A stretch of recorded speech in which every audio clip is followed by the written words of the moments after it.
We have a few fair weather cumulus clouds drifting over the Grand Forks area. You're looking south of Grand Forks, and it's really between the Grand Forks area and Fargo. We expect the possibility for a few thunderstorms to develop and fire. It's a first alert weather day as we head into the evening hours. We're going to not see widespread storms, folks, but the few that do form could certainly be severe. And by severe, we mean that we could certainly see all modes of severe weather. Now, we do have that chance of storms firing basically any time from here on out through the evening. Starting near Highway 2 or 200, the way things are looking based on the position of a warm front, the storms will move southeasterly tonight, and they'll be exiting before midnight. And here's a look at the latest radar. We do have a few showers and storms in northwest Minnesota.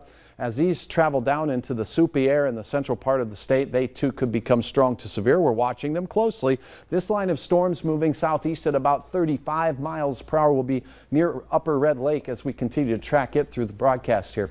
At 4:32, that's the time frame we're expecting that, and we will continue to track this. It should stay well north of Bemidji. We could see more development. More on that in just a second. Right now, it is oppressively hot out there. Dew points in the mid-60s make the 92-degree thermometer reading at Hector feel like 95, so those heat indices are quite high across the region. Winds southwesterly. It's gusting at times over 20 miles per hour. The dew point, the moisture in the atmosphere, enough to fuel storms. The heat, well, usually causes rising air. That's another ingredient that we have. We also have a warm front in the area. That's going to provide yet more of the ingredients necessary for severe weather. I want to point something out to the west in Jamestown. Your temperature 98 degrees. Calculations that we just ran through show the convective temperature when we could see initiation of thunderstorms near 99. So anytime now we could see some storms start to fire along and south of Highway 200. Here is a look again at those storms making their way through the north and east. The yellow area you see here is called a slight risk of severe weather. Folks, most of us are not going to get storms tonight, but the ones that form could be potent. And there'll be enhanced risk in our far eastern counties out towards Duluth. That just means more numerous severe thunderstorms are possible in those areas.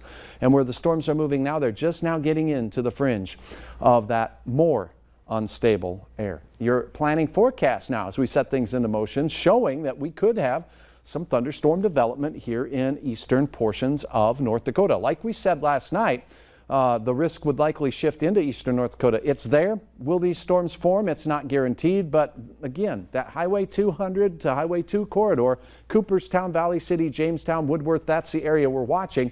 They'll drift southeast and they'll possibly make their way pretty close to the FM area, and southeast North Dakota having a fair chance at seeing some of these storms. In the earlier stages between now and say 8 o'clock at night, that's when we'll have the greatest risk for any isolated tornadoes, and the largest of the hail typically happens in the heating of the day. And as we get past sunset, we still will have a very strong wind threat. We will still have a hail threat, just maybe not as large as that 2 to 3 inch category. But these storms look very potent with a lot of wind potential as they carry their way through to the southeast. And by the way, the tornado risk will not be zero in the evening hours, so we'll watch these very closely for you. Notice this though, after 10 o'clock, they quickly exit, leaving us with a quiet night. And notice temperatures in the morning will be in the 50s north and 60s south as we enjoy a quieter day and a little cooler as a result. Midday temperatures in the low to mid 80s. We will climb up into those low to mid 90s once again, but maybe not quite as hot with a little bit more northerly component to the wind. They'll be light though. It'll be sunny, and make no mistake, it looks like a warm one even in Lakes Country. So quieter weather also expected for tomorrow. Planning forecast for Fargo, 65 to start. We'll ramp temperatures up into those 90s once again. Hit and miss clouds, not as much wind. As we go through the evening hours, we stay with another warm summer-like evening here in the valley.